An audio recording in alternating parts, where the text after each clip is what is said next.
प्रथमे तो कहूँ चाहिए बर्तमान जो अपडेट आसी जो लघुचाप क्षेत्र सृष्टि रही है गतकाली पर्यंत ताहा एबे वेलमार्क लो रे परिणत होती जहाँ आम सदृश्य लघुचाप क्षेत्र सृष्टि कहु आसंता 12 घंटा भितर यह अवपातर रूप नेब और यार प्रभाव में वर्षार मात्रा वृद्धि पाइब जमी पूर्व कहला 28 तारिख पर्यंत राज्य विभिन्न स्थान में प्रबल अति प्रबल वर्षा और किसी स्थान में अत्यंत प्रबल वर्षा हवा को लेकिन पूर्वान कराई तेज सीधा सड़क पचार सोआ सीसी मुख्य आम सहित अच्छा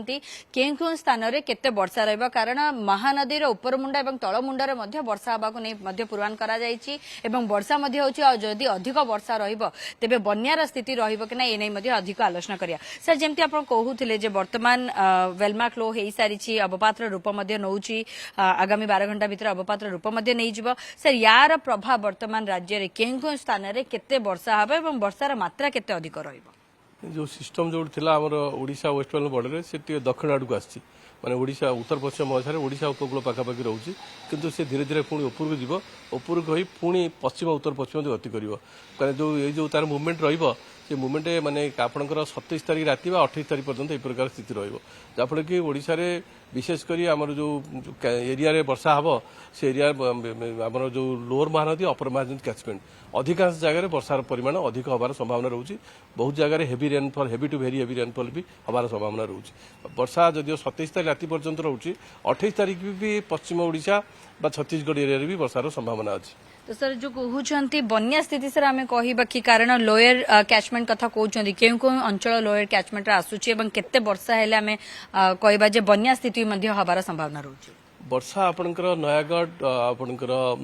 जो रोचे सोनपुर बौद्ध कलाहांडी नवरंगपुर नुआपड़ा ये जो पकेट बलांगीर ये जो पकेट रोचे सेठी जदि वर्षार परिमाण अधिक हम ताले लोअर महानदी काउंटी तेल नदी अच्छी सेठी अधिक पानी रहिबो तेल नदी पानी आड़ को आसो जब आमर एटी जो पानी वर्षा होची खोर्धा कटफट जो एरिया सेटा तो समुद्र को पड़े कारण एटा वेरी क्लोज टू दि बंगोपसागर किंतु सेठी जो पानी रोचे पुणी सेटा अपर महानदी काचमेंट रही छत्तीसगढ़ एरिया को छत्तीसगढ़ रही झारसुगुड़ा हरिका से सब अपर महानदी काचमेंट आसुच्च सुंदरगढ़ हरिका सेपट साइड वर्षा जदि है अधिका माने छत्तीसगढ़ एरिया दीटा नदीर जदि पानी रहा कारण लोअर महानदी काचमेंट आपन कौन जगह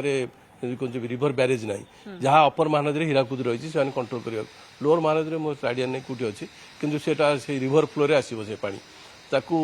केमी कौन विभिन्न जदिव छोट छोट रही जोब्रा जमी अन्य भी किसी जगह रही खैरामाल रखाई सब सेठू से किसी कंट्रोल कर पानी की कौन जदि आडजस्ट करेंगे फ्लडर से संभावना ना कि डिपेंड करुच्ची वर्षार परिमाण केते रहा सिस्टम जना पड़ी सिस्टम घनीभूत हम माने डिप्रेशन स्टेज को जीव माने आइदर हो गला हम जना पड़ी मॉडल डाटा जना पड़ी हो गला सिस्टम किंतु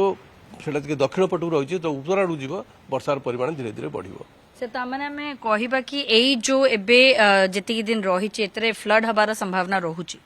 हाँ संभावना रोचे कारण वर्षार परिमाण बढ़ो कारण system just close to the coast पाखापाखि रही उपकूल जिले में वर्षार परिमाण रु अधिका रोज कोस्ट पाखु डिस्टेंस रे जमी खोर्धा नयागढ़ अनुगुल ढेंकानाल एगुड़ा सब जो पकेट रहा आपणकर कंधमाल कलाहांडी सोनपुर बौद्ध नुआपड़ा नवरंगपुर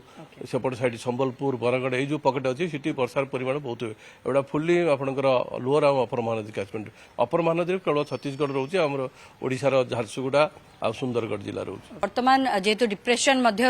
डिप्रेशन प्रभाव में वर्षार मात्रा बढ़िबो तो निहाती भावे आशंका देखा जाउछि जे बन्यार स्थिति उपजी पारे।